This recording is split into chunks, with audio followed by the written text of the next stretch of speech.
اعوذ باللہ من الشیطان الرجیم بسم اللہ الرحمن الرحیم الحمد للہ رب العالمین والصلاة والسلام علی اشرف الانبیاء وسید المرسلین سیدنا محمد وعلی آلہ واصحابہ اجمعین اللہم صل علی سیدنا محمد وعلی آل سیدنا محمد كما صليت على إبراهيم وعلى آل إبراهيم في العالمين إنك حميد مجيد.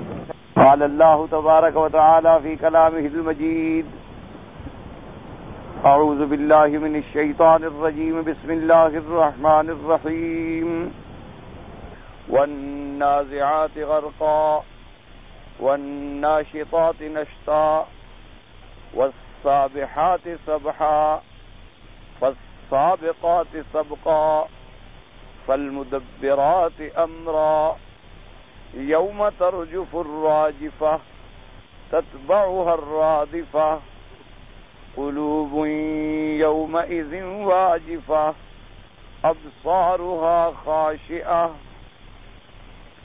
يقولون أئنا لمردودون في الحافرة أَإِذَا كُنَّا عِظَامًا نَخِرَةً قَالُوا تِلْكَ إِذًا كَرَّةٌ خَاسِرَةٌ فَإِنَّمَا هِيَ زَجْرَةٌ وَاحِدَةٌ فَإِذَا هُمْ بِالسَّاهِرَةِ.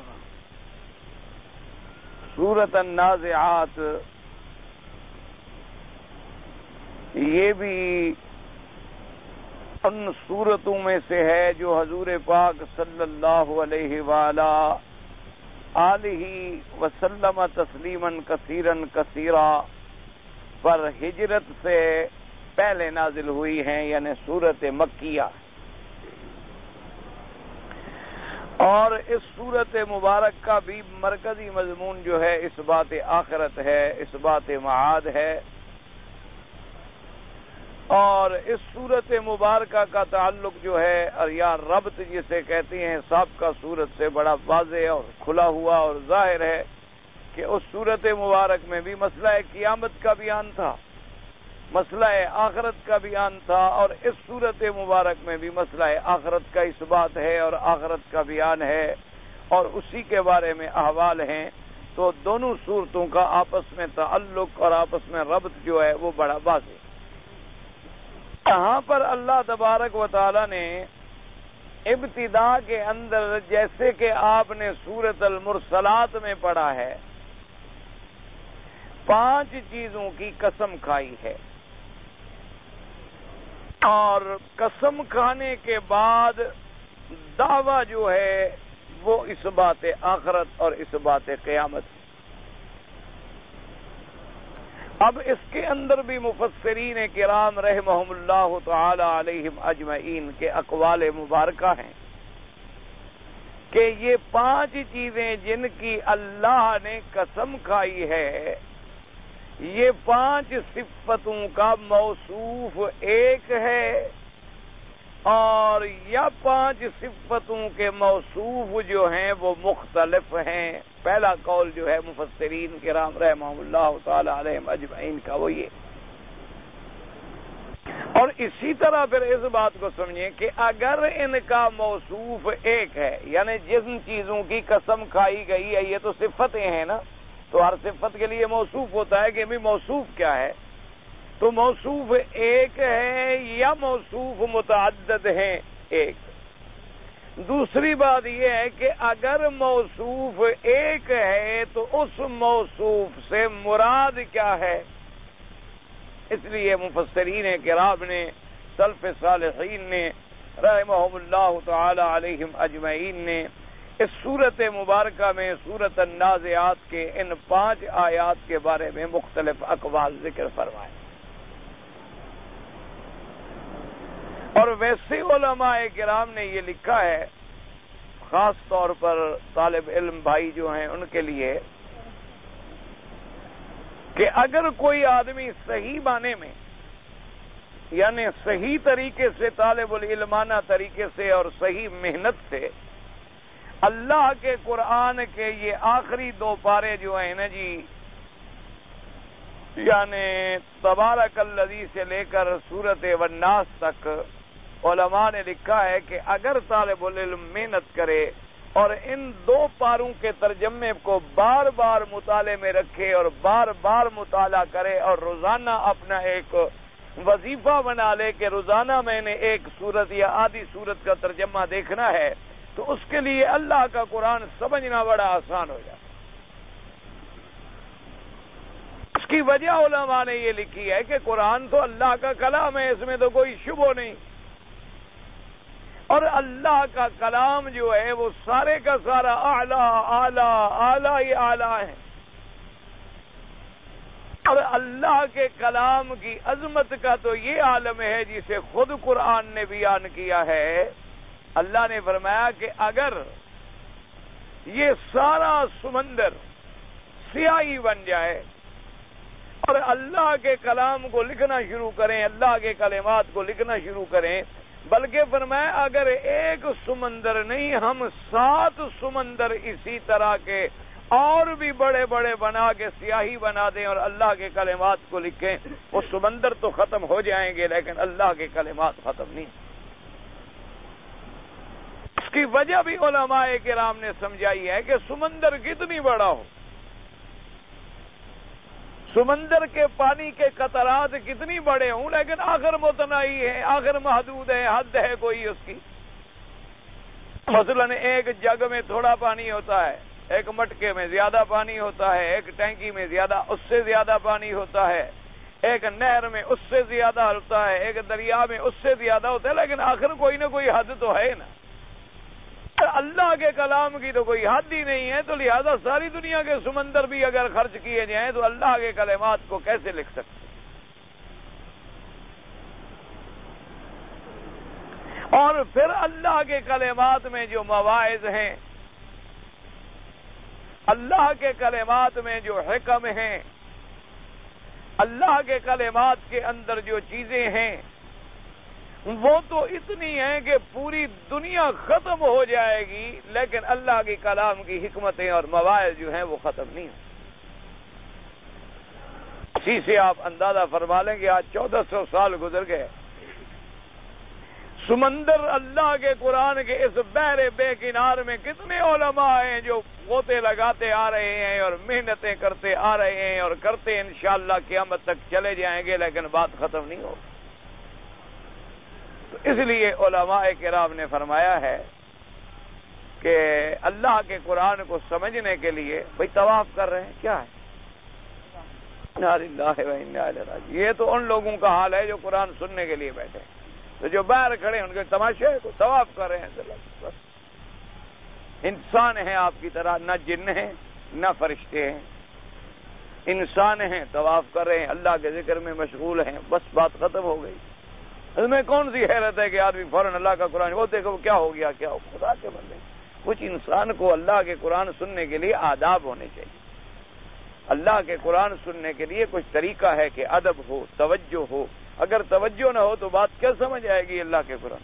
اور ویسے بھی اللہ کی رحمت ہے، جتنے آپ سننے والے بیٹھے ہیں، میرا تو خیال میں آپ کو 10% بھی سمجھ نہیں آتا۔ یہ تو ایک شوق ہے، عبادت ہے، ایک ذوق ہے، لگا ہوا ہے، چلو بھی کچھ آپ نے محنت کی، کچھ آپ نے وقت لگا دیا، کسی کی دعا سے شاید اللہ تبارک و تعالیٰ بیڑا پار فرما دے۔ اللہ تبارک و تعالیٰ ہمیں ایک نقل بنا کے بیٹھتے ہیں، شاید وہ چاہیں تو اسی کو ایک اصل کا رنگ عطا فرما دیں، اسی میں وہ مہربانی فرما دیں، کیونکہ وہ قبول فرمانے پہ آئیں تو چھوٹی سی چیز بھی قبول فرما لیتے، اور قبول نہ فرمائیں تو ساری زندگی کی محنتیں بھی قبول نہ فرمائیں۔ نہ اللہ کے قرآن کے لیے کچھ آداب ہیں، ہمیشہ یاد رکھیں، اور یہ بات بھی یاد رکھیں کہ بے ادب کو کبھی علم نصیب نہیں ہوتا۔ یہ بات ہمیشہ یاد رکھ لیں کہ جس انسان نے ادب نہیں سیکھا ہے اس کو کبھی قرآن نصیب نہیں ہوتا، اور کبھی علم نصیب نہیں ہوتا، اور کبھی فائدہ نہیں ہوتا۔ حدیث کا ادب نہیں ہوگا، حدیث سمجھ نہیں آئے، قرآن پاک کا ادب نہیں ہوگا، قرآن سمجھ نہیں آئے، اپنے والدین کا، اپنے اساتذہ کا ادب نہیں ہوگا، کبھی وہ آدمی ترقی نہیں کرے۔ اس اسی طرح بڑے اور چھوٹے کا احترام کے اندر کوئی تقاضا نہیں ہوگا، کبھی اس انسان کا ماحول جو ہے وہ درست نہیں ہو سکتا۔ اس لیے ہمیشہ جب قرآن میں بیٹھے پورے ذوق سے بیٹھیں، اور جن کے مجبوری ہے نہیں بیٹھ سکتے، کوئی مجھے بھی اتنا شوق نہیں ہے کہ بھی زیادہ آدمی ہوں گے تو بڑی شہرت ہوگی، اللہ بچائے ریاض سے، شہرت سے، پھر تو دھیلے کے برابر بھی پڑھانے کا فائدہ نہ ہوا۔ اگر نیت یہی ہو جائے کہ جی لوگ کھڑے ہیں اور لوگ سن رہے ہیں اور لوگ دیکھ رہے ہیں، تو پھر تو نعوذ باللہ بجائے ثواب کے اپنی عاقبت بھی خراب کر لی۔ اگر سمجھنے والا ایک آدمی بھی مل جائے اور غور کرنے والا ایک آدمی بھی مل جائے، سبحان اللہ، کہ چلو کسی ایک پر تو محنت کارگر ہو گئی نا، کوئی ایک آدمی بھی درد والا پیدا ہو گیا، کسی ایک نے اللہ کے قرآن کو اپنا مشغلہ بنا لیا اور آگے پڑھانا شروع کر دیا، تو قیامت تک کے لیے اجر جاری ہے۔ اس لیے جب قرآن سنیں تو پورے غور کے ساتھ، قرآن تو اتنی بڑی چیز ہے، قرآن پاک کا تو یعنی علماء نے لکھا ہے پڑھنا سنت ہے، لیکن سننا جو ہے وہ واجب ہے۔ نے کہا قرآن کا تلاوت کرنا جو ہے یہ تو سنت ہے کہ حضور پاک نے بھی تلاوت کی اور ہم نے بھی تلاوت کی، سنت ہو گئی، لیکن قرآن اگر پڑھا جا رہا ہے اس کا سننا جو ہے فاستمعوا لہ وانصتوا، کہ قرآن سنو اور چپ کرو۔ اسی سے تو آپ نے نہیں دیکھا کہ امام ابو حنیفہ رحمۃ اللہ علیہ نے تو اسی سے مسئلہ لیا ہوا ہے کہ امام پڑھ رہا ہے تو چپ۔ انہوں نے کہا یہ قاعدہ کلیہ ہے، قرآن میں آ گیا بس۔ اب اس کے بعد جتنی باتیں آئیں گی اس کو قرآن کے مطابق ہمیں جمع کرنا ہوگا۔ قرآن قرآن ہے، اللہ کا حکم جو ہے وہ تو کبھی نہیں ٹل سکتا، نہ تبدیل ہو سکتا ہے، اس کے اندر تو کوئی رد و بدل نہیں ہو سکتا۔ اللہ کے قرآن تو ایسی نص قطعی ہے کہ ساری دنیا بھی اگر ادھر ادھر ہو جائے اللہ کے قرآن کے احکام تو نہیں بدل سکتے۔ اس لیے قرآن پاک کا سننا جو ہے علماء نے فرمایا واجب ہے۔ اب اسی کو بعض علماء نے فرمایا کہ اس آیت کا تعلق جو جمعہ کے خطبے کے ساتھ ہے، نمازوں کے ساتھ تو نہیں ہے۔ بھی اللہ کے بندے جب جمعہ کے خطبے میں بھی آدمی چپ کرے تو نماز تو اس سے زیادہ ضروری چیز ہو گئی۔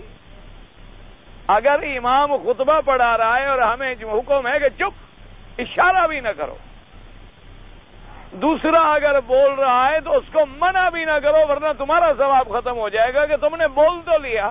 تو اگر ہم مان لیں ایک منٹ کے لیے کہ اس کا تعلق جمعۃ المبارک سے ہے تو جمعہ کے خطبے کا جب اتنا ہمیں حکم ہے تو نماز،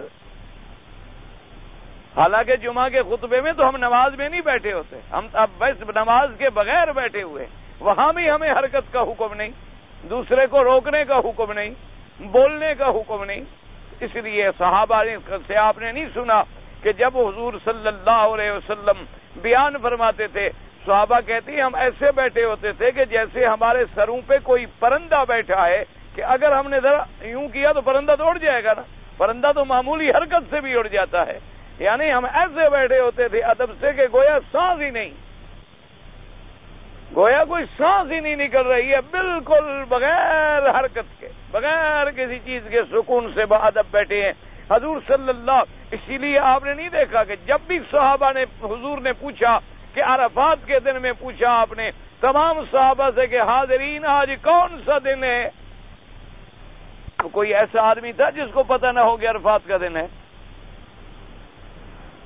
حضور نے فرمایا یہ کون سا مہینہ ہے، کسی کو پتہ؟ کون ایسا آدمی تھا جس کو پتہ نہیں تھا کہ ذی الحج ہے؟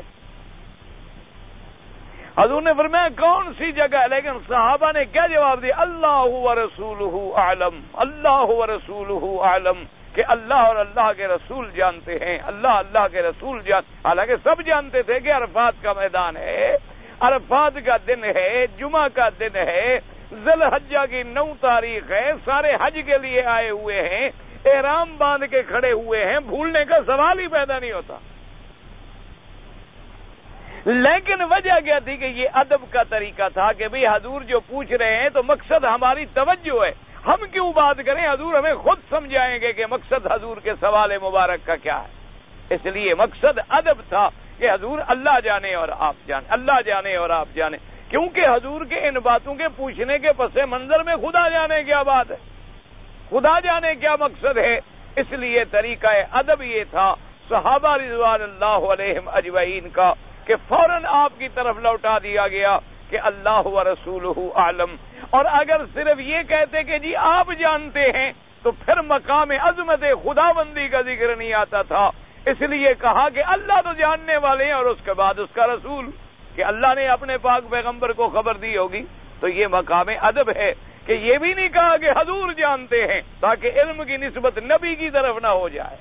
اللہ کی طرف نسبت کی اور اللہ کے بعد پھر پیغمبر کی طرف نسبت کی. تو یہ مقام ادب ہے، ہمیشہ یاد رکھیں. اللہ تبارک و تعالی آپ کو بھی اور مجھے بھی ادب نصیب فرمائے. اللہ تبارک و تعالی آپ کو بھی اور مجھے بھی احترام نصیب فرمائے.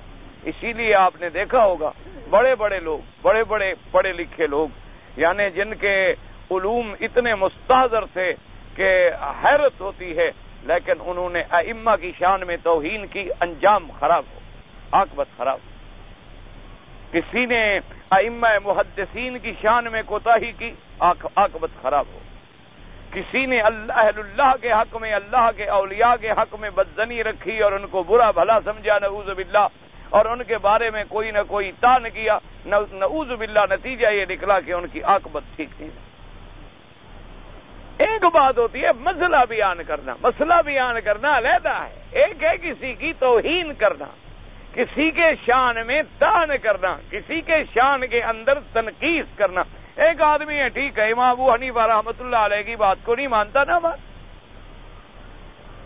نہ امام ابو حنیفہ رحمۃ اللہ علیہ نے فرمایا، نہ امام شافعی رحمۃ اللہ علیہ نے، نہ امام احمد بن حنبل رحمۃ اللہ علیہ نے، نہ امام مالک رحمۃ اللہ علیہ نے. لیکن یہ تو کسی کو حق نہیں پہنچتا کہ ان ائمہ کے بارے میں کوئی غلط لفظ زبان سے نکالیں، ورنہ عاقبت برباد ہو جائے گی، خاتمہ ٹھیک نہیں ہوگا. اللہ تبارک و تعالی رحمت فرمائے، اللہ تبارک و تعالیٰ ان کی قبروں پہ کروڑوں رحمتیں فرمائے.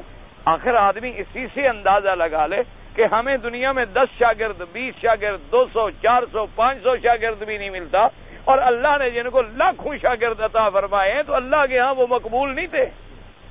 اللہ کو ان کی محنت پسند نہیں تھی. اللہ تبارک و تعالیٰ کو اگر ان کے خدمات پسند نہیں تھے کہ دنیا گزر گئی، صدیاں گزر گئیں، آج بھی کوئی آدمی نام لے تو کہے گا رحمت اللہ علیہ، جن کو اللہ نے ذرہ کے برابر بھی عقل عطا فرمایا. اس لیے ہمیشہ یاد کریں. اچھا، اسی طرح کسی عالم سے آپ کا کسی مسئلے میں اختلاف ہو گیا، کسی عالم سے آپ کا کسی قول میں اختلاف ہے، تو ادب کے ساتھ، طریقے کے ساتھ کہ بھائی حضرت کا تو خیال یہ ہے، لیکن مسئلہ جو ہے بہرحال ہم نے جو کتابوں سے سمجھا ہے وہ تو یہ سمجھ آتا ہے، اور ہمیں فلاں عالم نے یوں بیان فرمایا. یہ نہیں کہ اس کے بارے میں آدمی کوئی ایسا زبان سے لفظ کہہ دے کہ جو اس کی توہین کا ذریعہ بن جائے. حتیٰ کہ حدیث پاک میں آتا ہے، میرے آقا کا فرمان مبارک ہے، حضور نے فرمایا کہ کسی کو گناہ میں بھی دیکھ کر گناہ کا تانا نہ دو. یعنی ایک آدمی شرابی ہے، اللہ معاف کرے، ایک آدمی زانی ہے، اللہ معاف کرے، اللہ بچائے گناہوں سے ہر مسلمان کو. آپ اسے بڑی حقارت کی نظر، چھوڑو چھوڑو یار، میرے قریب نہ بیٹھے، شرابی آدمی ہے، تم اس قابل نہیں ہو کہ میرے ساتھ. حضور نے فرمایا اس کو حقیر سمجھ کے تانا نہ دو، ورنہ نتیجہ یہ نکلے گا اللہ تمہیں مرنے سے پہلے اسی بیماری میں مبتلا کر دے. اللہ تمہیں موت سے پہلے اسی بیماری میں مبتلا کریں گے کہ تم بھی اسی طرح ہو جاؤ کہ میرے بندے پر اعتراض کیوں کیا، میرا مخلوق ہے، میرا بندہ ہے. اگر تمہیں ہمدردی ہے اس کو جا کے ہدایت کرو. اگر تمہیں ہمدردی ہے کہ وہ جہنم میں نہ جلے، وہ بیچارہ آخرت خراب نہ ہو، تو اس کو علیحدہ جا کر، علیحدہ بٹھا کر کہ تم میرے بھائی ہو، مسلمان ہو، حضور صلی اللہ علیہ وسلم کے امتی ہو، اسی زبان پاک سے کلمہ پڑھتے ہو، اسی زبان مبارک سے حجر اسود کو چومتے ہو، اسی زبان سے قرآن پڑھتے ہو، اسی زبان سے حرام چیزوں کو تو نہ پیا کر.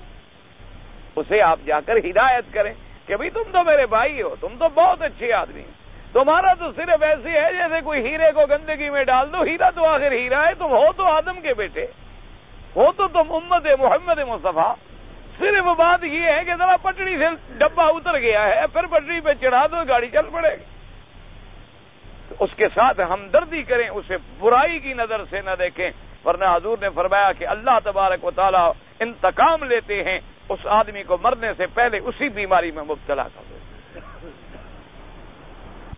اور ایسے کئی لوگ دیکھیں اللہ پاک معاف فرمائے، اللہ تبارک و تعالیٰ معاف فرمائے، اللہ تبارک و تعالیٰ معاف فرمائے کہ ایسے امتحان میں آئے کہ پھر علم سے محروم ہو گئے۔ اللہ پاک آپ کو بھی مجھے بھی کسی کو علم سے محروم نہ فرمائے۔ اللہ تبارک و تعالیٰ آپ کو بھی اور مجھے بھی ادب سے محروم نہ فرمائے۔ اسی لیے بعض علماء نے کہا دین کلھا ادب، دین تو ہے ہی ادب کا نام۔ دین تو ہمیں ادب سکھلاتا ہے کہ چھوٹے پہ رحم کرو، بڑے کی تکریم کرو، اور اللہ تبارک و تعالیٰ کے اوامر کا خیال کرو، اللہ کی عظمت کو دل میں رکھو، اللہ کی مخلوق کی شفقت کو دل میں رکھو۔ اسی کا نام تو دین ہے، اسی کا نام تو اسلام ہے، اسی کا نام تو ایمان ہے۔ اسلام سلامتی سے ہے، ایمان امن سے ہے۔ تو سلامتی اور امن تو تب ہوگا جب دوسرے کو تم کو اچھی بات کرو گے۔ اگر دوسرے کو بری بات کرو گے، جھگڑا کرو گے، تو پھر سلامتی کہاں رہی اور امن کہاں رہا؟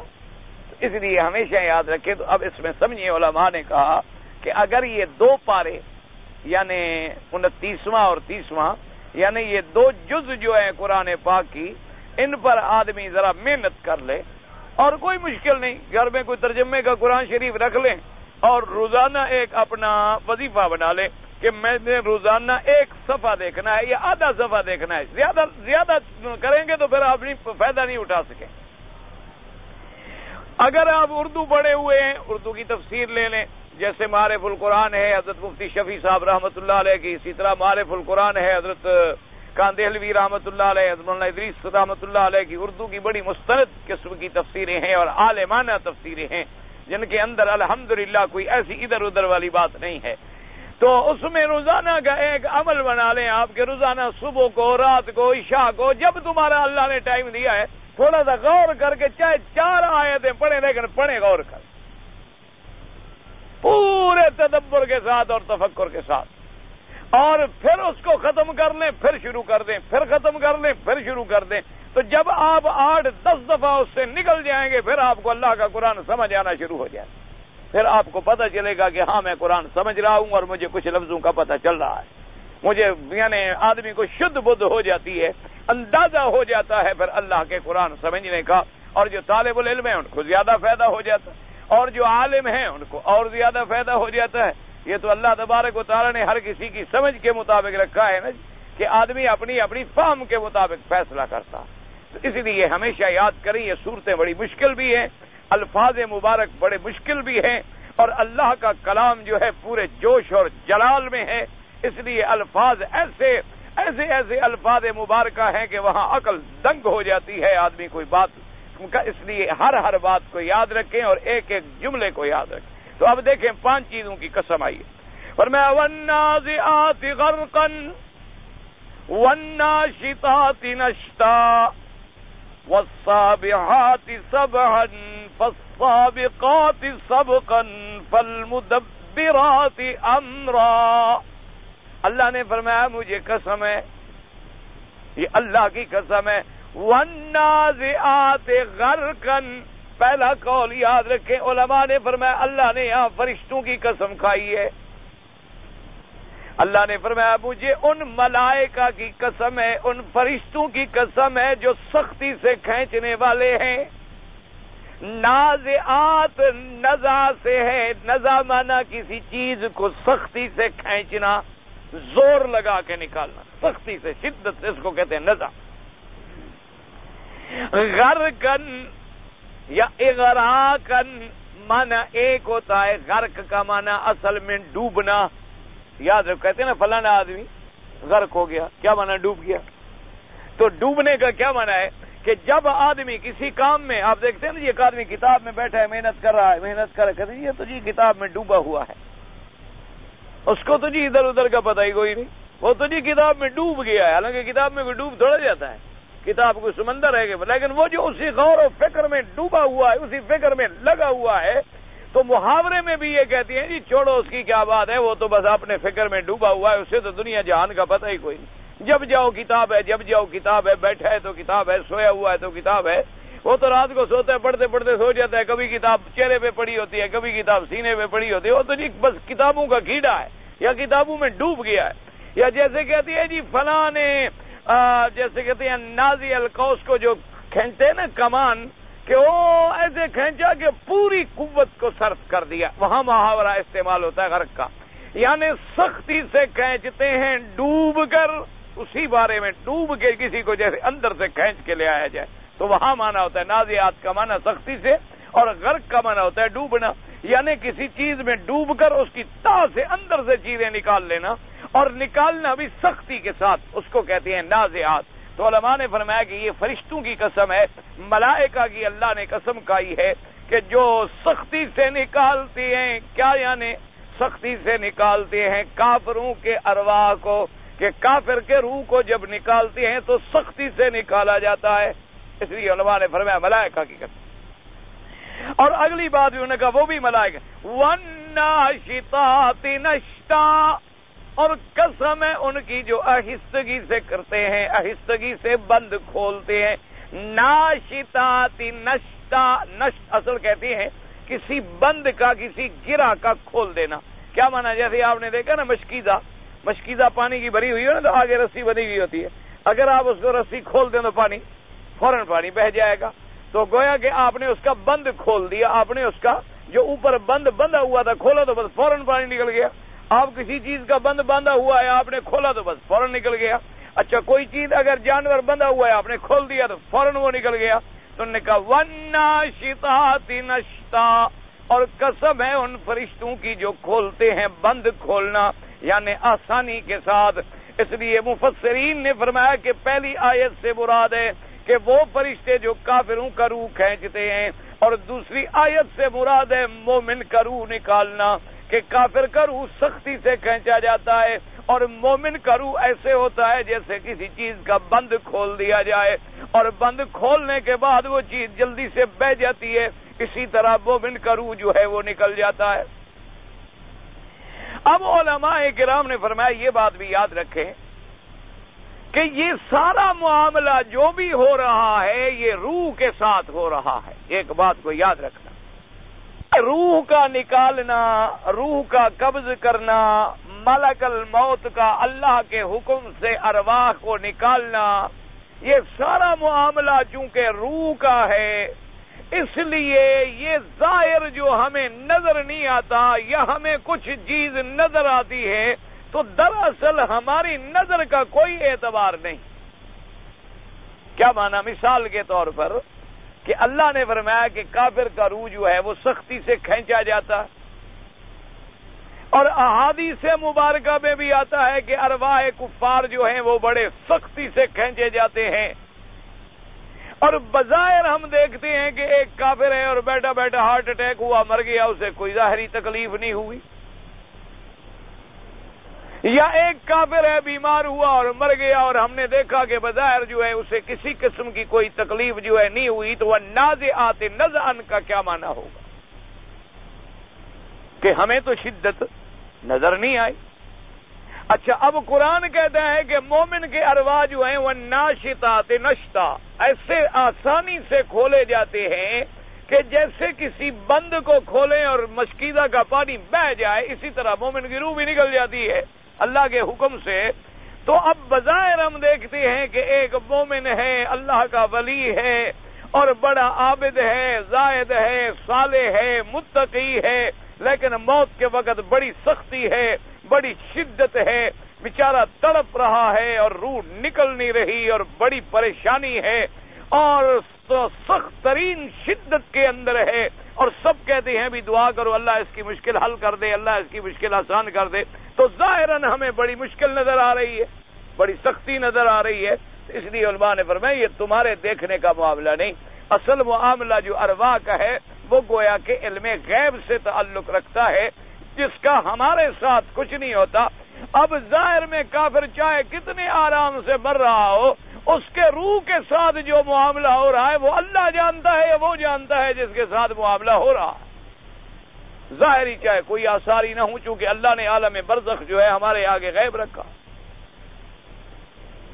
اگر کسی مومن کی روح جو ہے بظاہر ہم سمجھتے ہیں کہ دیکھو جی وہ تڑپ رہا ہے اور تکلیف ہو رہی ہے، لیکن اس کے روح کو جو آرام پہنچ رہا ہے وہ اللہ جانتے ہیں، معاملہ اللہ کے سپرد ہے، اسے پتا ہے، ملائکہ کو پتا ہے، اللہ کو پتا ہے۔ ہمارے سامنے چاہے سختی ہو یا نرمی ہو، یہ ہماری ظاہری معاملے دنیا کے علیحدہ، اصل معاملہ روح کے ساتھ ہو رہا۔ اب اسی لیے یاد رکھیں علماء کرام نے اللہ ان کی قبروں پہ کروڑوں رحمتیں فرمائے. اللہ تبارک و تعالی ائمہ مجتہدین، ائمہ محدثین اور ائمہ فقہا، اللہ ان کی قبروں پہ اپنی کروڑوں رحمتیں فرمائے کہ جنہوں نے اللہ کے قرآن کو سمجھا، اللہ کے قرآن کے احکام کو سمجھا، اللہ کے قرآن کے احکام سے مسائل کا استنباط کیا اور تمام احادیث رسول پاک صلی اللہ علیہ وسلم پہ نظر ڈالی اور باتوں کو سمجھا اور ہمارے سامنے کھول کے بیان کر دیا. ورنہ خدا جانے اتنی وضاحتوں کے بعد بھی ہم بھٹک رہے ہیں، اور اتنی وضاحتیں نہ ہوتی تو خدا جانے ہمارا حشر کیا ہو. انہوں نے اس میں یاد رکھیں تمام احادیث کو اور آیات کو جمع کرنے کا ایک بڑا اعلیٰ چیز اور اعلیٰ استنباط فرمایا ہے. وہ کہتے ہیں یاد رکھو کہ اصل بات یہ ہے کہ ایک ہے جسد انسان.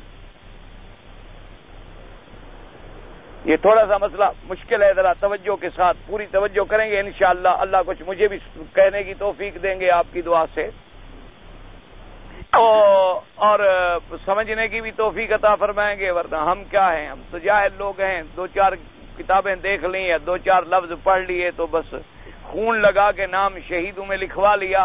اللہ قادر ہیں، اللہ انہی کی وجہ سے ہمیں بھی معاف فرما دے، ہماری محنتیں بھی قبول فرما لے. ورنہ علم تو بڑی دور کی بات ہے. انہوں نے کہا یاد رکھیں 3 چیزیں ہیں، اگر یہ 3 چیزیں ذرا دماغ میں رکھ لیں انشاءاللہ تو پھر کسی آیت میں کوئی تعارض نہیں رہتا، کسی آیت کے اندر کوئی تعارض نہیں رہتا، کسی حدیث مبارک میں تعارض نہیں رہتا. جمیع احادیث صحیحہ جو ہیں، ثابتہ جو ہیں ہم رسول اللہ صلی اللہ علیہ وسلم، الحمدللہ ثم الحمدللہ، پھر وہ سب کی سب حل ہو جاتی. اسی وجہ سے کئی لوگ جو ہیں اللہ معاف فرمائے، اللہ معاف فرمائے، کسی نے تو روح کا انکار کر دیا، کسی نے عذاب قبر کا انکار کر دیا،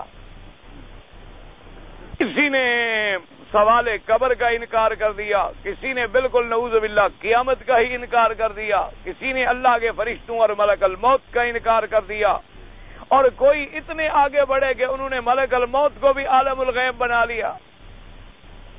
تو اس لیے لوگ بڑے بھٹکے ہیں.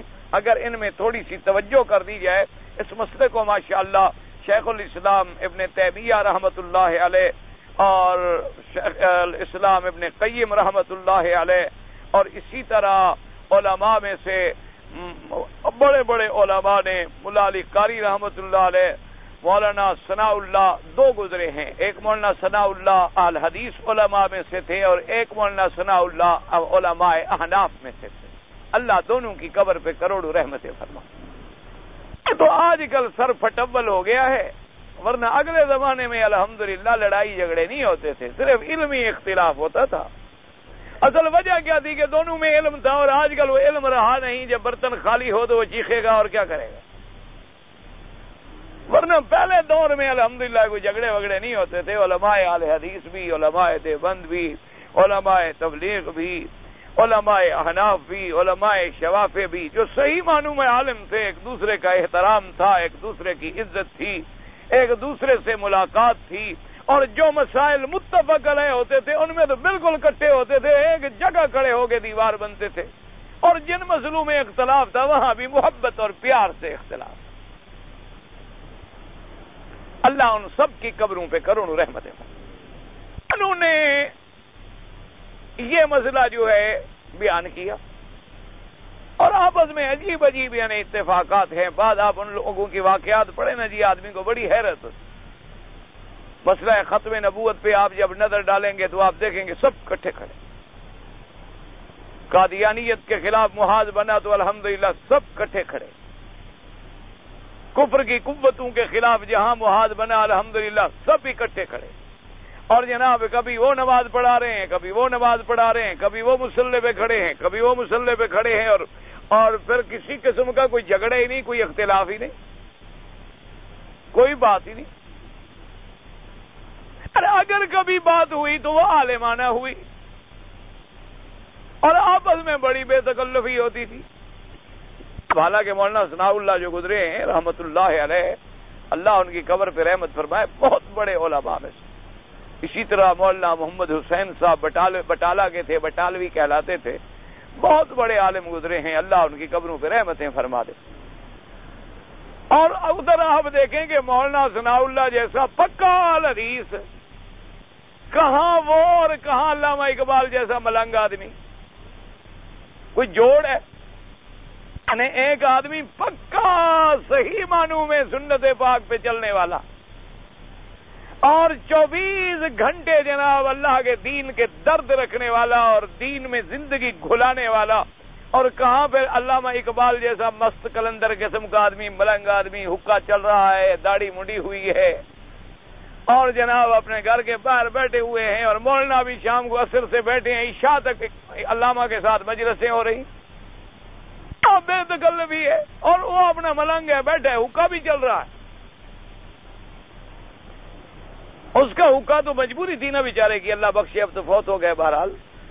میرے خیال میں آخر عمر میں شاید چھوڑا ہو تو چھوڑا ہو، ورنہ شاید چھوڑ دیا ہو، خدا کرے۔ اسی مومن کے بارے میں ہمیں اچھا خیال رکھنا چاہیے۔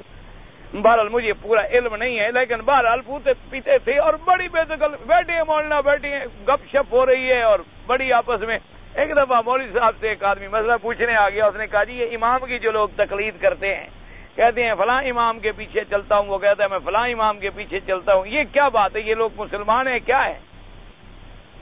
مولوی صاحب کو موقع ملا، مولانا نے جناب تقریر بیان کرنی شروع فرما دی اور 1 گھنٹہ پورے دلائل دیے کہ تقلید نہیں ہونی چاہیے، غلط کرتے ہیں جو کرتے ہیں۔ علامہ صاحب بیٹھے ہو، مولوی صاحب کا مقصد دراصل علامہ اقبال کو سنانا تھا، اس جاہل کے لیے تھوڑی محنت کر رہے تھے جو پوچھنے آیا تھا۔ وہ تو ایک سائل تھا، اس کو تو اتنی فرما دیتے کہ بھی کرو یا نہ کرو، اس کو تو اتنی فرما دیتے، ایک سائل کے لیے تو اتنی کافی ہوتا ہے نا جی، میں کسی امام کی تقلید کروں یا نہ کروں، تو فرما دیتے کہ کیا کرو یا فرما دیتے نہ کرو۔ اچھا گو یہی تقلید بن جاتی، جو مولوی ثناء اللہ کا کہنا مان لیتا تو مولوی ثناء اللہ کی تقلید ہو جاتی نا، تقلید تو یہی بھی بن جاتی کہ اپنے مولوی کی تو مانتا نا کوئی بات، یہی اور کیا ہوتا ہے، یہی تو نام ہوتا ہے اس کا۔ خیر جناب جب ساری بات سنا دی، تقریر ختم فرمائی تو بڑے جوش میں اور خوشی میں فرمایا کہ علامہ تمہیں بھی کوئی بات پلے پڑی ہے، تم اپنے حقے میں پڑے ہو۔ تو علامہ صاحب سیدھے ہوئے، انہوں نے کہا مولوی صاحب مجھے تو کچھ سمجھ نہیں آیا۔ انہوں نے کہا تمہیں کیوں سمجھ نہیں آیا؟ انہوں نے کہا جی مجھے تو پھر یہ لگتا ہے کہ اگر ہم ان سب حضرات کو دامن چھوڑ دیں تو ایسے لگے گا جیسے مسجد میں ایک جماعت کھڑی کر دو اور امام کوئی نہ ہو، تو کوئی رکوع میں پڑا ہوگا، کوئی سجدے میں پڑا ہوگا، کوئی اتحاد رہے گا نہیں، پھر پورا دین کا آوے کا آوا غرض برباد ہو جائے گا۔ بات آپ کی ٹھیک ہے، لیکن بغیر امام کے مجھے جماعت کر کے دکھا دو، میں تمہارا مسئلہ مان لوں گا۔ مولوی صاحب نے کہا یار تمہارے سامنے سر کھپانا جو ہے نا فضول ہے، آئندہ میں تمہارے سامنے بات نہیں کروں، تمہیں تمہاری کھوپڑی ہونے کا، کھوپڑی کی کیا بات ہے، مجھے ایک بات سمجھا دیں کہ ایک جماعت کھڑی کر دیں، امام نہ ہو، اور ان کو کہیں کہ ایک جیسی نماز پڑھ کے دکھا دیں۔ آخر کوئی حکمت تو ہے کہ اللہ نے ہمیں 5 وقت ایک آدمی کے پیچھے کھڑا کر دیا ہے، کیا وجہ ہے؟ ورنہ کہتے نمازیں پڑھ لو، جس کو جیسے مرضی ہے پڑھ لو۔ ایک وقت کا پابند کر دیا، ایک جگہ کا پابند کر دیا، ایک بندے کے حرکات کا پابند کر دیا کہ وہ بولے تو بول لو، وہ کھڑا ہو تو کھڑے ہو، جھکے تو جھکے، سجدے میں جائے، اٹھے تو اٹھے تم نے، اور کبھی حرکت نہیں کر، اور دن میں 5 دفعہ ساری زندگی سیکھتے رہو۔ انہوں نے کہا مولانا مجھے اگر ایک نماز آپ بغیر امام کے پڑھوا دیں تو آپ کا مسئلہ میں مان لوں۔ اب مولانا کیسے پڑھوا دیں؟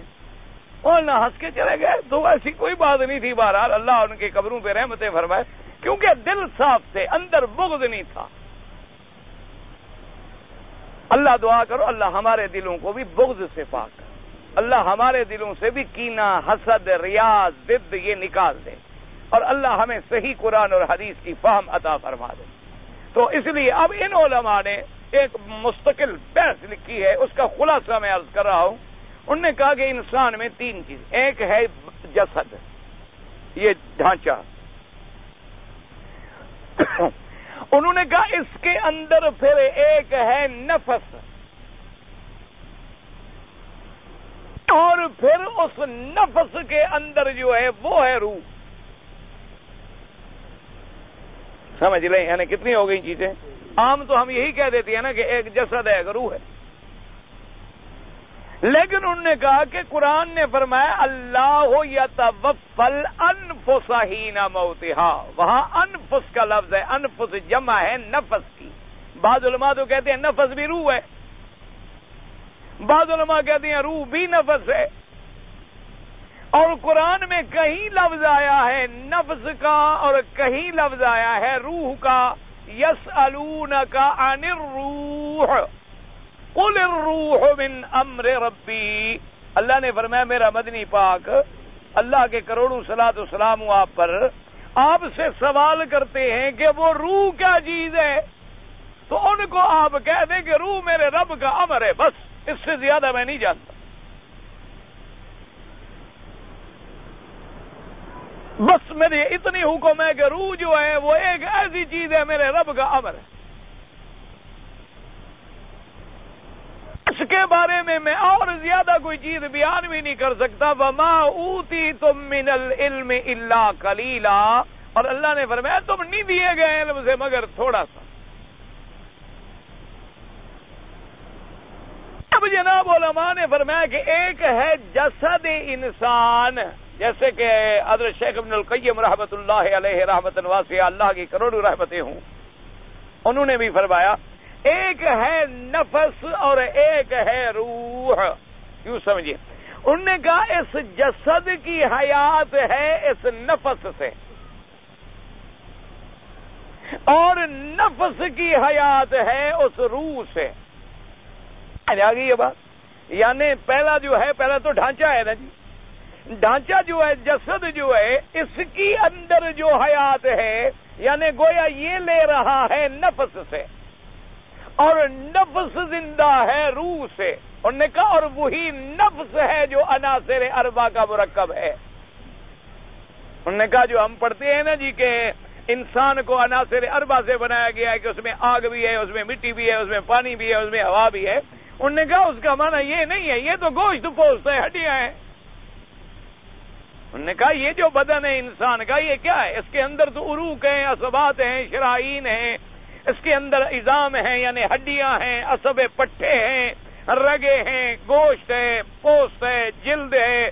یہ انہوں نے کہا وہ عناصر اربع سے بھی وہی نفس انسان مرکب ہے، اور اس کی کیفیت بالکل انہوں نے کہا یوں سمجھ لیں کہ جیسے سورج اپنے پورے آب و تاب سے چمک رہا ہو اور اس کے سامنے آپ ایک شیشے کا گول اتنی یعنی قطر کا پلیٹ بنا کے لگا دیں، تو اب جب اس سورج کی روشنی اس شیشے پہ پڑتی ہے تو اس شیشے سے پوری طرح وہ شعاعیں گویا باہر جاتی ہیں. معلوم یہ ہوتا ہے کہ یہ بھی اس سورج کا حصہ بن گیا. جب روشنی اس پہ پڑتی ہے تو وہی روشنی آگے جا رہی ہوتی ہے، وہی روشنی آگے جا رہی. اچھا اب جتنی جتنی سورج اس کے برابر ہوگا اتنی روشنی بھی پوری ہوگی.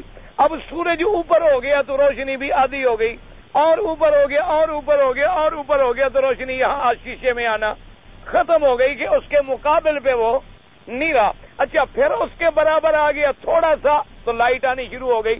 آپ نے دیکھا نا گھر میں آپ نے روشن دانوں میں شیشے لگائے ہوئے ہوتے ہیں یا آپ نے الماریاں لگائی ہوتی ہیں. آج کل تو زمانہ ہی سارا شیشے کا ہے کہ آج تو انسان بھی اللہ معاف کرے شیشے سے بھی زیادہ نازک ہو گئے. تو اس لیے وہ جناب والا اپنا الماری ہوتی ہے اور المونیم کی اور اندر شیشہ لگا. اب جوں جوں سورج کی ذرا لائٹ پڑے گی تو آپ کے کمرے میں روشنی آنی شروع ہو جائے گی. اب جوں جوں سورج قریب آتا جائے گا تو پوری روشنی بڑھتی چلی جائے گی. تو انہوں نے کہا یوں سمجھ لے کہ روح کا تعلق بنا نفس سے اور نفس کا تعلق بنا جسد انسان سے. اس لیے اب جناب سمجھیں انہوں نے کہا کہ روح جو ہے اس کے تو دو مستقر ہیں.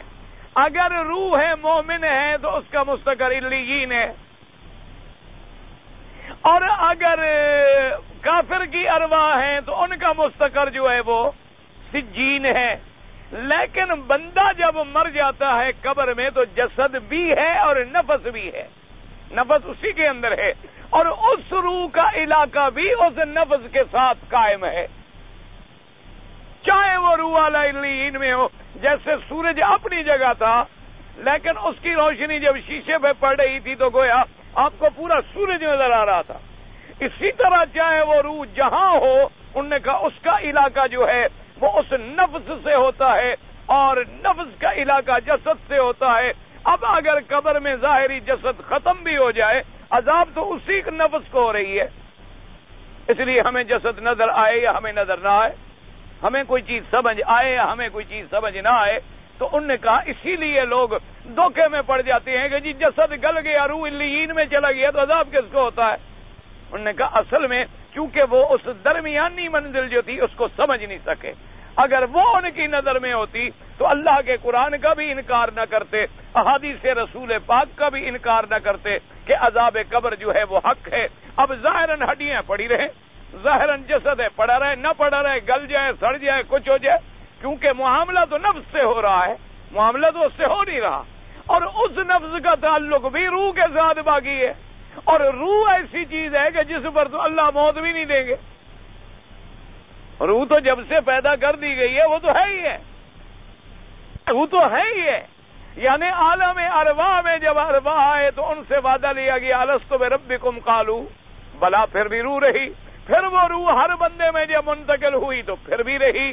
اب بندہ مر گیا اور روح نکال کے علیین میں بھیجی گئی تب بھی روح تو ہے، کافر کی روح سجین میں ہے۔ اس لیے علماء نے فرمایا کہ اگر ان تین چیزوں کو آدمی سمجھ لے اور دماغ میں رکھ لے تو سارے قرآن کی آیتیں آسان ہو جائیں گی اور تمام احادیث رسول پاک صلی اللہ علیہ وسلم آسان ہو جائیں گی، اور ہر حدیث پر ہمارا ایمان جو ہے اور زیادہ بڑھ جائے گا۔ تو اس لیے ان علماء پر اللہ اپنی کروڑ رحمت نازل فرمائے جنہوں نے ہمارے لیے دین کا سمجھنا جو ہے وہ آسان کر دیا، کیونکہ اگر علماء ہمیں نہ سمجھاتے تو مسئلہ بڑا مشکل ہو جاتا۔ جیسے کہ اللہ نے فرمایا وما اوتیتم من العلم الا قلیلا، کہ تم علم نہیں دیے گئے مگر تھوڑا۔ تو یہودی آ گئے حضور کی خدمت میں، انہوں نے کہا جی عجیب بات ہے، ہمیں تورات دی گئی، آپ کو قرآن دیا گیا، ادھر قرآن کہتا ہے من یؤت الحکمت فقد اوتی خیرا کثیرا، کہ جس کو حکمت دی جائے اس کو خیر ملی بہت، اور ادھر آپ کہتے ہیں کہ تھوڑا سا علم ملا، ادھر اللہ کہتا ہے بہت ملا، ادھر کہتا ہے تھوڑا ملا۔ عجیب بات ہے، ہمیں تو سمجھ نہیں آتا آپ کا قرآن۔ ایک آیت فرماتی ہے کہ جس کو حکمت ملے، حکمت کیا ہے؟ یہی علم تو ہے، اگر حکمت ملی تو اس کو ملی خیر کثیر، اور دوسری جگہ آپ کہتے ہیں کہ تھوڑا ہے۔ تو حضور صلی اللہ علیہ وسلم نے فرمایا اللہ کے بندے، قرآن بہت بڑا علم ہے، تورات میں بہت بڑا علم ہے، لیکن اللہ کے علم کے مقابلے پہ اگر لائیں تو تھوڑا سا ہے۔ یہ تو نہیں بس یہی تھا اور نہیں ہے، اللہ کے علم کے مقابلے پر تھوڑا سا ہے۔ جو ہمیں ملا ہے یہی تھوڑا، ہمارے لیے تو یہ بہت ہے، ہمارے لیے تو یہ بھی بہت ہے۔ جیسے یوں سمجھ لیں مثلا بطور مثال کہ بادشاہ اگر کسی فقیر کو 1 کروڑ روپے دے دیں تو وہ تو ایک رات میں کروڑ پتی ہو گیا، اس کے لیے تو بہت ہے، لیکن بادشاہ کے لیے کچھ بھی نہیں۔ کیا ہے 1 کروڑ کا کیا ہوتا ہے، ان کو دینے میں کیا فرق پڑتا ہے؟ تو اللہ کے علم کیا ہے؟ ساری کائنات کے علم کو سامنے لے ہیں تو اللہ کے سامنے کیا ہے؟ اللہ کے علوم جو ہے وہ تو علوم ایسے ہیں جو غیر متناہی ہیں، اور علوم علم محیط ہے اور علم کامل ہے اور علم تام ہے، اس کا کیا مقابلہ ہو سکتا ہے؟ اب اسی طرح ایک دوسری بات سمجھ لیں تاکہ پھر یہ آیتیں انشاءاللہ ثم انشاءاللہ اگر اللہ نے چاہا تو سمجھنی آسان ہو جائیں گی۔ دوسری بات یہ سمجھ لیں کہ دنیا میں معاملہ جو ہے عالم دنیا، پھر کیا آئے گا؟ عالم برزخ، عالم برزخ کے بعد ہوگا عالم آخرت۔ اچھا، اب عالم دنیا میں جو معاملہ ہے وہ ہمارے جسد پہ ہوتا ہے۔ کیا مانا؟ اللہ نہ کرے آپ نے کسی کو تھپڑ مارا تو بدلے میں آپ کو تھپڑ ماریں گے، آپ نے کسی کی انگلی توڑ دی بدلے میں آپ کی انگلی توڑیں گے، آپ نے کسی کی آنکھ پھوڑ دی بدلے میں آپ کی بھی آنکھ پھوڑیں گے۔ مثال کے طور پر آپ نے کسی کا پاؤں کاٹ دیا بدلے میں آپ کا بھی پاؤں کاٹیں گے۔ تو یہ سارا معاملہ دنیا میں جو چلے گا وہ جسد پہ چلے گا، تمام احکام جو ہیں وہ جسد پہ چلیں گے کہ جی اب بدن پاک ہے، اب بدن پلید ہے، اب وضو کر لیا ہم نے پاک ہو گئے، اب غسل کر لیا ہم نے پاک ہو گئے، اب اگر ہوا نکل گئی ہم پھر بغیر وضو کے ہو گئے، اب کسی کے پیشاب کے قطرے آ پڑے پھر ہم پلید ہو گئے، اب کسی کو غسل جنابت کرنا پڑ گیا پھر ناپاک ہو گیا، اب پھر اس نے غسل کر لیا، پھر وہ پاک ہو گیا. یہ سارے احکام جو ہیں بدن پہ چلیں گے. روح اس کے اندر موجود ہے لیکن ہمیں نظر نہیں آتی. روح موجود ہے لیکن ہمیں نہ نفس نظر آئے گا نہ ہمیں روح نظر آئے گی. جتنے حکم بھی چلیں گے وہ جسد پہ چلیں گے، روح خود بخود تابع ہو جائے گی. کیا مانا کہ بھی ایک آدمی نے اللہ معاف کرے انگلی توڑ دی تو وہ میری انگلی توڑیں گے. اب انگلی بظاہر جسد ہے لیکن جب یہ انگلی ٹوٹے گی تو نفس اور روح اس کے ساتھ خود بخود ٹوٹے گا. اس کے اندر جو روح ہے وہ بھی متاثر ہوگا، وہ چلا جائے گا اور اس کو بھی علم تو اسی کو ہوتا ہے، وہ روح محسوس کرتا ہے اور اس کا اثر پھر بدن پہ آتا ہے. لیکن شریعت حکم اور تمام احکامات جو ہیں وہ جسد پہ کرے گی، روح اس کے خود بخود تابع ہے، چاہے روح ہمیں نظر آئے یا روح ہمیں نظر نہ آئے. کسی آدمی کا ہاتھ کاٹا جاتا ہے، اب اس کا ہاتھ کٹ گیا، دور جا پڑا تو اس کی روح بھی نکل گئی لیکن روح ہمیں نظر نہیں آئی. ہاتھ کٹا ہوا نظر آیا کہ بھی چور کا ہاتھ کاٹا گیا، ہاتھ لٹک رہا ہے، ہم نے دیکھا ہاتھ کٹ گیا، ہاتھ لٹک گیا، ہاں بھئی یہ چوری کی ہوگی اس نے. اور کسی کا ہم نے دیکھا کہ جناب گردن کاٹ دی گئی، ہاں اس نے قتل کیا ہوگا. اب ہمارے سامنے گردن کٹی، ہمارے سامنے ہاتھ کٹا لیکن اس کے اندر جو روح ہے وہ ہمیں نظر نہیں آئی. لیکن ہم انکار تو نہیں کرتے نا کہ روح نہیں تھی. اگر روح نہیں تھی تو پھر زندہ کیسے تھا؟ روح تو تھی لیکن روح ہمیں نظر نہیں آئی لیکن مندر موجود تھی. اب آ گیا عالم برزخ اور عالم آخرت. تو جب وہ آئے گا اب تمام احکام کا تعلق روح سے ہو جائے گا، بدن چاہے نظر آئے یا نظر نہ آئے. جیسے دنیا میں تمام احکام کا ترتب جو ہے وہ بدن پہ ہوتا تھا اور روح ہمیں نظر نہیں آتی تھی، اسی طرح عالم آخرت میں اب تمام احکامات جو ہیں اور تمام سزائیں ہیں، جزائیں ہیں، روح نکالنے کے وقت سختی ہے، روح نکالنے کے وقت نرمی ہے، قبر کے اندر رحمت ہے یا قبر کے اندر عذاب ہے، قبر باغ جنت ہے یا قبر جہنم کا گڑھا ہے. یہ سارے معاملے روح کے ساتھ ہو رہے ہیں، روح اور نفس کے ساتھ ہو رہے ہیں، چاہے اب جسد نظر آئے یا جسد نظر نہ آئے. تو جب یہ دو باتیں آپ دماغ میں رکھ لیں گے انشاءاللہ تو پھر اللہ کی رحمت سے نہ عذاب قبر کا سمجھنا مشکل ہو جائے گا، نہ احادیث پاک کا سمجھنا مشکل ہوگا، نہ اللہ کے قرآن کی آیات کا سمجھنا مشکل ہوگا. کہ جیسے دنیا میں جسد تھا روح نظر نہیں آتا تھا لیکن ہم روح کا انکار نہیں کر سکے. اب قبر میں معاملہ روح کے ساتھ ہو رہا ہے، جسد نظر آئے تو آ جائے، نہ آئے تو نہ آئے. اب بظاہر ہم دیکھ رہے ہیں کہ کافر ہٹا کٹا بستر پہ سویا ہے اور روح نکل گئی، لیکن اللہ فرماتا ہے اس کی روح سختی سے نکالی جاتی ہے. تو وہ معاملہ روح سے ہوتا ہے، بظاہر بدن اس سے متاثر ہو یا متاثر نہ ہو. اسی طرح ایک مومن کی روح جو ہے وہ بڑی راحت سے نکالی جاتی ہے لیکن بظاہر مومن تڑپ رہا ہے، بظاہر مومن کو تکلیف ہو رہی ہے تو ہم کہیں گے یہ معاملہ روح کے ساتھ ہے، اس کی روح کو تکلیف نہیں ہو رہی.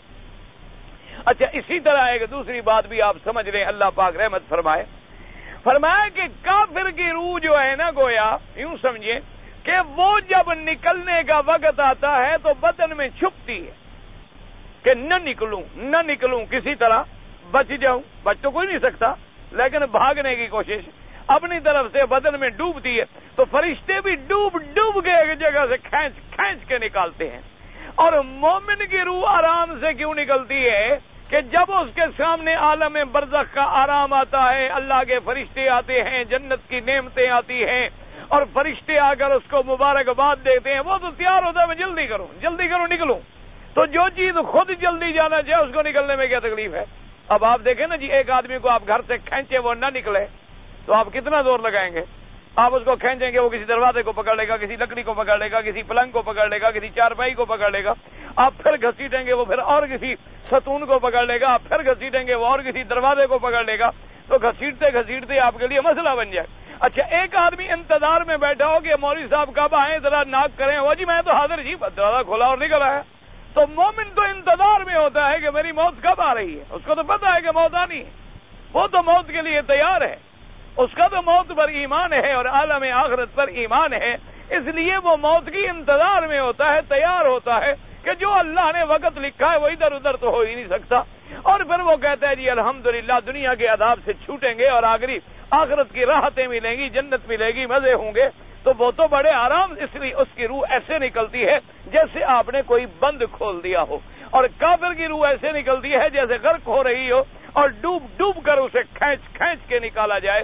اس لیے اللہ نے دونوں آیتوں میں وہ نقشہ کھینچا کہ وَالنَّازِعَاتِ غَرْقًا، قسم ہے ان فرشتوں کی جو سختی سے کھینچتے ہیں ڈوب ڈوب کر، اور فرمایا وَالنَّاشِطَاتِ نَشْطًا، اور قسم ہے مجھے ان فرشتوں کی جو بند کھول دیتے ہیں کھول دینا، کہ مومن کی روح ایسے نکل رہی ہے جیسے بند کھول دیا ہو، اور کافر کی روح ایسے نکل رہی ہے جیسے اندر سے کسی نے کھینچا ہو.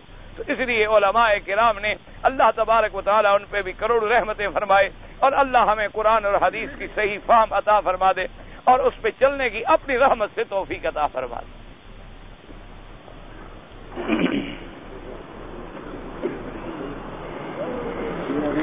طائف سے میں بغیر احرام کے مکہ مکرمہ آ گیا.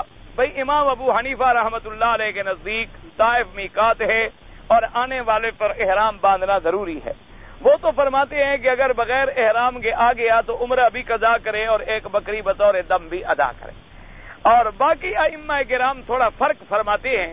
وہ فرماتے ہیں کہ اگر عبادت کی نیت تھی پھر احرام نہیں باندھا تو اس پر تو لازم ہے کہ عمرہ بھی قضا کرے اور بکری بھی ادا کرے. اور اگر اس کی عبادت کی نیت ہی نہیں تھی، نیت کوئی کام تھا، کاروبار تھا، کسی دوست کو ملنا جلنا تھا، ویسے آ رہا تھا، تو وہ کہتے ہیں اب اس پر کوئی جرمانہ نہیں ہے. لیکن یہ بات یاد رکھیں کہ اگر احرام باندھ کے آئے تو سب کے نزدیک بہتر ہے، تمام ائمہ کے نزدیک بہتر ہے.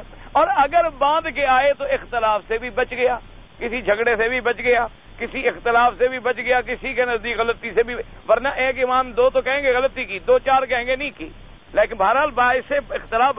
اور اگر احرام باندھ گیا عبادت بھی مل گئی اور جھگڑے سے بھی بچا اور کسی قسم کا اختلاف بھی باقی نہ رہا. تو اس لیے بہرحال باقی کہتا ہے میں نے مکے میں 2 مہینے رہنے ہیں، میں کتنے عمرے کر سکتا ہوں. نفلی عمرے کرنے پہ کوئی پابندی نہیں ہوتی ہے، لیکن مکے میں رہتے ہوئے افضل یہ ہے کہ آپ طواف زیادہ کثرت سے کریں. اگر جو لوگ طائف سے آئیں تو نماز سفری پڑھیں یا مکمل پڑھیں. اس میں بھی یہ ہے کہ احناف کے نزدیک 48 میل شرعی جو ہے وہ سفر ہے، یعنی 70 کلومیٹر. تو آپ دیکھ لیں کہ اگر 70 کلو بنتا ہے تو مسافر ہو گئے. اور باقی ائمہ رحمت اللہ علیہم کے نزدیک جو ہے وہ 7 میل کے بعد بھی مسافر ہو جاتا ہے. تو بہرحال اب آپ خود دیکھ لیں کہ سفر کتنا ہے. اگر سفر شرعی بن جائے تو آپ مسافر ہیں. ایک فیصلہ ہونا ہے کسی مسلمان کا عدالت میں، اللہ مسلمان کی ہمارے بھائی کی مدد کریں اور اللہ تبارک و تعالی امداد فرمائیں. اگر حق کا معاملہ ہے ہم تو نہیں جانتے. پتہ ہے جی کہ ہمارے گھر میں کام کرتے ہیں اور خادمہ جو ہے وہ کرسچین یعنی کوئی عیسائی ہے، یعنی خادمہ جو ہے وہ مسلمان نہیں ہے بلکہ عیسائی ہے، کرسچین ہے. تو اگر وہ کھانا پکائے کوئی حرج نہیں، اہل کتاب کا ذبح کرنا ہی حلال ہے، تو کھانا پکانے میں کیا فرق پڑے گا. لیکن ایک بات میں آپ سے عرض کروں کہ کوشش یہ کریں کہ غیر مسلم عورتوں کو گھر میں نوکر نہ رکھیں. آپ کوشش یہ کریں اگر اللہ آپ کو توفیق دے، کیونکہ وجہ یہ ہے کہ برائی جلدی اثر کرتی ہے. ان کے دلوں کے اندر اسلام سے دشمنی ہے. وہ آپ کو چاہے کچھ نہ کہیں لیکن آپ کے بچوں میں ایسا زہر بھر دیں گے کہ پھر وہ زہر آپ سے نکالا نہیں جائے گا. اس لیے وہ ایک مشہور بات ہے کہ ایک پادری نے اپنے جو ان کی سپریم کونسل تھی ان کو رپورٹ دی. انہوں نے کہا کہ تم جس ملک میں گئے تھے تم نے کتنے عیسائی بنائے؟ اس نے کہا ایک بھی نہیں. تو وہ بڑے ناراض ہو گئے کہ اتنے لاکھوں خرچ کیے اور ایک عیسائی بھی نہیں بنا سکا. اس نے کہا ٹھنڈے دل سے بات تو سنو، عیسائی تو میں نے ایک بھی نہیں بنایا لیکن مسلمان بھی ایک نہیں رہنے دیا. اس نے کہا کیا پتا؟ اس نے کہا کلمہ تو کسی نے نہیں چھوڑا لیکن کام سب ہمارے والے کرتے ہیں. یہ سبق میں ایسا پڑھا کے آیا ہوں کہ آپ شکل دیکھیں گے تو آپ کو ہمارے بھائی نظر آئیں گے، عمل دیکھیں گے، لباس دیکھیں گے، اٹھنا بیٹھنا سونا لیٹنا کھانا پینا اس کا بالکل ہماری برادری ہے. باقی تھوڑی سی دیر رہ گئی اگلے سال وہ محنت کر لیں گے. تو اس لیے ہمیشہ یاد رکھیں کہ اللہ تبارک و تعالیٰ ان کے فتنوں سے محفوظ رکھے. کوشش کریں کہ ایسے لوگوں کے قریب نہ رہیں. ہاں جی، ہمارے ملک میں شرک بہت ہے، اللہ شرک کی جڑیں نکال دے. آپ توحید پہ تقریر کریں، الحمدللہ تقریریں ہو چکی ہیں اور آپ کو شوق ہے تو آپ توحید کی کیسٹ لے لیں اور کوشش کریں جہاں جہاں اللہ کا دین پہنچا سکتے ہو پہنچاؤ. بھائی آپ کا بڑا اچھا جذبہ ہے، اللہ آپ کو قبول فرمائے. میرے گھر میں 2 عورتیں ہیں اور دونوں میں جھگڑا رہتا ہے اور میں بڑا پریشان ہوں. جب 2 ہوں گے جھگڑا تو ہوگا بھائی. یہ تو فطری بات ہے. جب تم نے 2 شادیاں کی ہیں تو یہ تو سوچ کے کرنا تھا کہ یہ ہوتا ہے. 2 شیر جو آخر ایک جنگل میں باندھ دو تو ان شیروں نے لڑنا تو ہے ہی ہے. یہ تو ایسا کرو ان کو علیحدہ علیحدہ گھر میں رکھو, کوئی جھگڑا نہیں ہوگا. دیواروں سے ٹکریں ماریں گے, کیا کریں گے؟ اس کو علیحدہ رکھو, اس کو علیحدہ رکھو, کرتی رہے جھگڑا جب تک کرتی ہے. نہیں تو اس کا ایک اور بہترین حل ہے, ایک تیسری شادی کر لیں. نہیں میں نعوذ باللہ مذاق نہیں کر رہا, میں آپ کو دیانتداری سے حل بتا رہا ہوں. آپ تیسری شادی کر لیں, اگر جھگڑا رہ جائے تو مجھے آگے پکڑ لیں. جھگڑا رہتا 2 تک ہے, جب تیسری کرو جھگڑے ختم. وہ سارے دونوں سلو کر لیتی ہیں. وہ کہتی ہے اس کی تو عادت ہے, کرتا رہتا ہے, چھوڑو اب کیا لڑنا ہے, بات ہی ختم ہو جاتی ہے. اس لیے عربی کہتے ہیں نا کہ 2 ہوں تو ایسے سمجھو کہ جیسے 2 آگ کے لکڑیوں کے درمیان میں ہوں. تیسری کر لو تو پانی پڑ جاتا ہے, بس ختم ہو گئی. اگر اللہ نے آپ کو توفیق دی ہو, یعنی عدل کر سکتے ہو, تو تیسری کرنی, تو دونوں کو علیحدہ علیحدہ رکھو, کوئی جھگڑا نہیں ہوگا انشاءاللہ.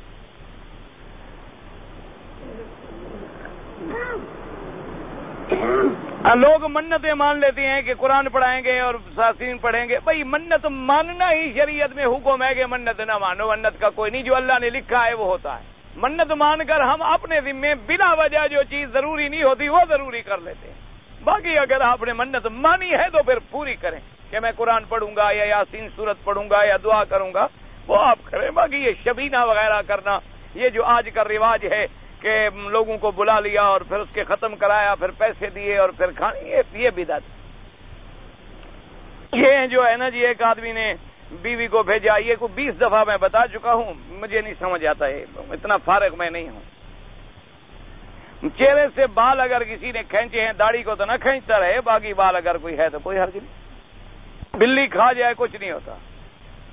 فرض نماز اندھیرے کمرے میں ہو جاتی ہے اور جگہ نہ ہو تو ہو جاتی ہے. اگر اندھیر اور جگہ ہو تو روشنی میں پڑھو, ضروری اندھیرے میں تم نے پڑھنی ہے. اور فرض نماز جماعت کے ساتھ پڑھو, کھلی جگہ پڑھو, روشنی میں پڑھو, مسجد میں. ایک ہے اکیلا ہے, فرض نماز پڑھنی ہے اور بتی بھی نہیں ہے, کوئی شہد کیا ہے, نماز ہو جائے. ہم نے فرض نماز میں 2 رکعت میں خیال آیا, تو خیال ویال کو چھوڑ دو, بس کوئی خیال نہیں. ایک خیال آیا, بس خیال کچھ نہیں. جب خیال معاف ہے تمہارا, تو مولوی کے پاس خیال کا کوئی مسئلہ نہیں. اگر ہم نے غیر مؤکدہ سنتیں اور نفل نہ پڑھیں, ہمارے ذمے کچھ نمازیں قضا ہوں, وہ قضا پڑھ لیں. ہاں وہ بہتر ہے, جو قضا ہے وہ اس کا پڑھنا زیادہ بہتر ہے, وہ پڑھ لیں تاکہ آپ کے ذمے قضا نہ رہے. اللہم صلی علی سیدنا محمد مبارک وسلم. یا اللہ یا رحمان یا رحیم یا حی یا قیوم یا ذی الجلال والاکرام. یا اللہ عالم اسلام پہ اپنی رحمت نازل فرما. یا اللہ عالم اسلام کی عزت کا فیصلہ فرما. یا اللہ کفر کی ذلت کا فیصلہ فرما. یا اللہ مسلمانوں کو بھائی بنا. یا اللہ دلوں سے بغض, اناد, ریاض سب اپنی رحمت سے دور فرما. یا اللہ ہمیں اپنے صحیح معنوں میں عقیدہ توحید نصیب فرما. حضور پاک کی محبت نصیب فرما.